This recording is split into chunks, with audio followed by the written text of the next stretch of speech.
اعوذ باللہ من الشیطان الرجیم بسم اللہ الرحمن الرحیم قل سیروا فی الارض فانظروا کیف کان عاقبۃ المکذبین قل لمن ما فی السماوات والارض قل للہ کتب علی نفسہ الرحمہ لیجمعنکم الی یوم القیامۃ لا ریب فیہ الذین خسروا انفسهم فهم لا یؤمنون وله ما سکن فی اللیل والنہار وهو السمیع العلیم قل اغیر اللہ اتخذ ولیا فاطر السماوات والارض وهو يطعم ولا يطعم قل انی امرت ان اکون اول من اسلم ولا تکونن من المشرکین قل انی اخاف ان عصیت ربی عذاب یوم عظیم۔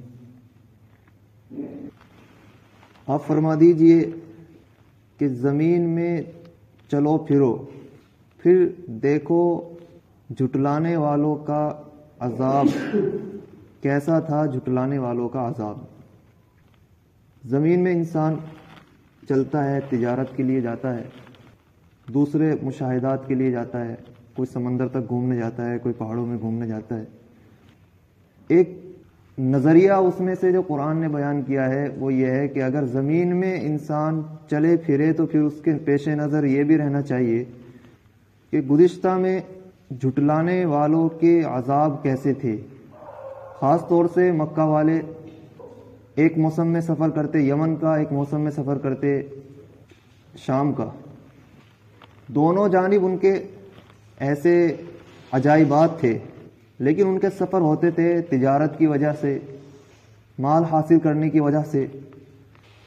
راستے میں جو پڑتے تھے قوم سمود کے، قوم عاد کے، ان کے کھنڈرات تھے جو وہاں شام کے راستے میں پڑتے تھے، ان کی جانب قرآن کریم نے اشارہ کیا ہے کہ جب وہاں سفر کے لیے نکلیں اور زمین میں چلے پھریں تو پھر ان کو یہ بھی دیکھنا چاہیے کہ جھٹلانے والوں کا انجام کیا تھا۔ قوم سمود کے گھروں پر جب نظر پڑتی ہے انسان کی، دیکھتا ہے کہ پہاڑوں کے اندر بڑے بڑے گھر تراش رکھے ہیں اور بہترین دروازے پہاڑوں کو تراش کر بنا رکھے ہیں اور اس میں عجیب و غریب نشو و نما ہیں، لیکن جب انہوں نے اپنے نبی کی بات کو جھٹلایا تو پھر ان پہاڑ تراشنے والی قوموں کو اللہ رب العالمین نے کس طرح برباد کیا اور نیست کیا اس دنیا سے کہ رہتی دنیا تک کے لیے ان کے کھنڈرات موجود ہیں کہ جا کر دیکھیں اور غور و فکر کریں کہ جھٹلانے والوں کا اس میں انجام کیا تھا۔ فانظر ثم انظر کیف کان عاقبۃ المکذبین، پھر دیکھیں کہ جھٹلانے والوں کا انجام کیسا تھا۔ قل لمن ما فی السماوات والارض قل للہ، آپ یہ بھی فرما دیں کہ آسمانوں میں اور زمین میں جو چیز بھی ہے وہ کس کی ہے۔ آپ ان سے پوچھئے، کفار مکہ اور مدینہ میں جتنے مشرکین تھے وہ اگرچہ اللہ رب العالمین کے ساتھ میں شرک کرتے تھے، لیکن اللہ رب العالمین کی ذات کو وہ مانتے تھے۔ ان کے پیش نظر یہ تھا کہ ایک معبود وہ تو ہے، اللہ رب العالمین تو ضرور موجود ہے، اس کے ساتھ میں دوسرے ہمارے بت وغیرہ بھی ہیں جس کا کام کسی کا بارش برسانا ہے، کسی کا روزی دینا ہے، کسی کا یہ بتانا ہے کہ آج سفر کرنا ہے یا نہیں کرنا ہے۔ تو اگر ان سے پوچھا جاتا کہ بتاؤ آسمان اور زمین میں کس کی حکومت ہے، تو پھر وہ کہتے سیقولون للہ، وہ کہیں گے کہ اللہ رب العالمین کی حکومت ہے۔ جب اللہ رب العالمین نے جو بھی چیز ملکیت میں ہے وہ اللہ رب العالمین کی ہے، تو پھر اس میں اثر و رسوخ دوسرے کا کیسے ہو سکتا ہے؟ شرک کرنے والوں کے لیے سب سے بڑا سوال یہ ہے کہ تخلیق کس نے کی ہے؟ کیا تخلیق کرنے کے بعد اللہ رب العالمین نے اس دنیا کو بنایا ہے؟ پھر بنانے کے بعد میں مالک کون ہے؟ مالک بھی اللہ رب العالمین ہے۔ اس ملکیت میں کسی کا اثر و رسوخ نہیں ہے، تو پھر دوسرے کی عبادت کرنے کا فائدہ کیا ہے؟ اور کفار مکہ کے پیش نظر بھی یہ تھا کہ بنانے والے تو اللہ رب العالمین ہیں۔ دور جاہلیت میں اگرچہ ان کے ہاں بگاڑ بہت زبردست تھا، لیکن نظریات میں اللہ رب العالمین کی ذات ان کے موجود تھی، وہ خدا کو مانتے تھے۔ وہ جدید جاہلیت کی طرح نہیں تھے کہ ان کے پیش نظر خدا ہی نہیں ہے، جیسا آج کے جاہل ہیں ان کے ہاں خدا ہی موجود نہیں ہے۔ ان کو یہ بیسک اور بنیاد میں بھی اشکال ہے کہ خدا ہے یا نہیں ہے، لیکن وہ اس حد تک نہیں گئے تھے۔ وہ اگرچہ شرک کرتے تھے، دور جاہلیت میں گزشتہ میں ان کے ہاں بہت سے خدا تھے، الگ الگ خدا انہوں نے بنا رکھے تھے، لیکن موجودہ دور کی جو جاہلیت ہے، جسے عقلی جاہلیت کہا جاتا ہے، اس میں تو خدا کو ہی ایک طرف کر دیا کہ یہ دنیا ہمیشہ سے ہے اور یہ اپنا آپ بنی ہے. کسی بھی چیز کے بغیر بنائے کیسے بن سکتا ہے کوئی سامان؟ ہر ڈیزائن کا کوئی ڈیزائن کرنے والا ہوتا ہے، اور دنیا ایک ڈیزائن ہے تو پتہ چلا کہ اس کا ڈیزائن کرنے والا بھی موجود ہے. تو اگر ان سے بھی پوچھا جاتا قل لمن ما فی السماوات والارض، آپ فرما دیجئے کہ کس کی ہے پھر ملکیت زمین اور آسمان میں؟ قل للہ، اگر ان کو جواب دینے میں تعامل ہے تو پھر آپ ہی فرما دیجئے کہ للہ، اللہ ہی کی ملکیت ہے. کتب علی نفسہ الرحمہ، اس نے اپنے اوپر رحمت کو لازم کر لیا ہے.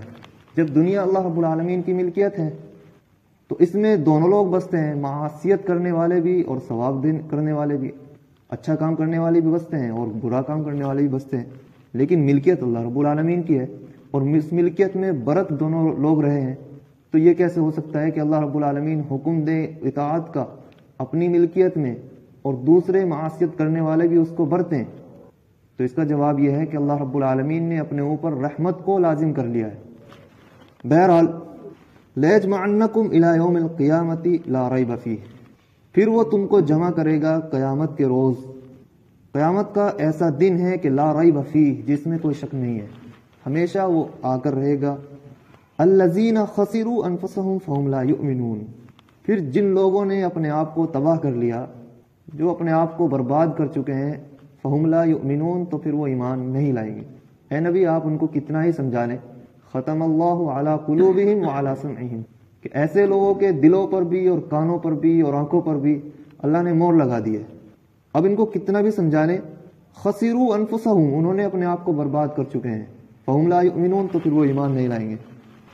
وَلَهُ مَا سَكَنَ فِي اللَّيْلِ وَالنَّهَارِ وَهُوَ السَّمِيعُ الْعَلِيمُ، اللہ ہی کی ملکیت میں ہے ہر وہ چیز جو کہ رات میں ٹھہرتی ہے اور دن میں ٹھہرتی ہے.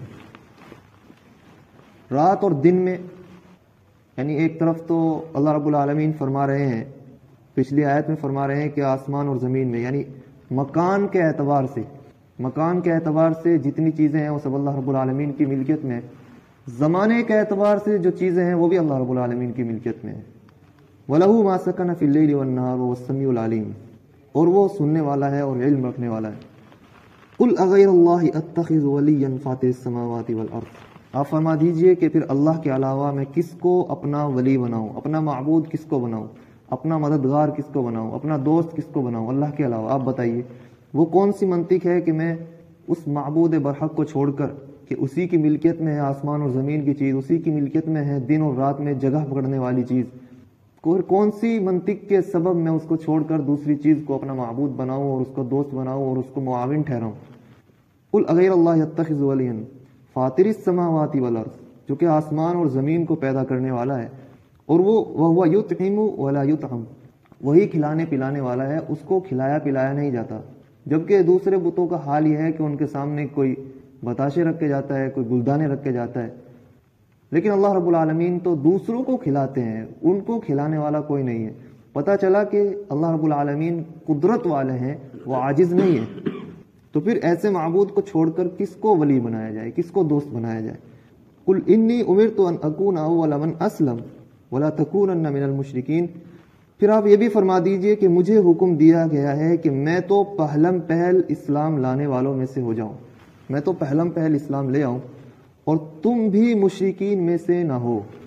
اللہ رب العالمین رسول اللہ صلی اللہ علیہ وسلم کی زبان یہ کہلوا رہے ہیں، حالانکہ آپ معصوم ہیں، کہ آپ بھی فرما دیجئے کہ آپ پر بھی وہی چیز لازم ہے، اعمال و تمام آپ پر بھی لازم ہے جو دوسروں پر بھی لازم ہے. میں بھی اسلام لانے والوں میں سے ہوں، میں بھی سب سے پہلے اسلام لا چکا ہوں. اللہ کے رسول فرما رہے ہیں وَلَا تَكُونَنَّ مِنَ الْمُشْرِكِينَ، اور تم بھی مشرکین میں سے نہ ہو جاؤ.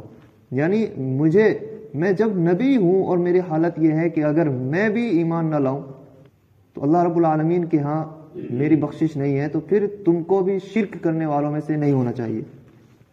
قُلْ إِنِّي أَخَافُ إِنْ عَصَيْتُ رَبِّي عَذَابَ يَوْمٍ عَظِيمٍ، آپ فرما دیجئے کہ میں ڈرتا ہوں کہ اگر میں اپنے رب کی معصیت کروں تو میں ایک بڑے دن کے عذاب سے ڈرتا ہوں.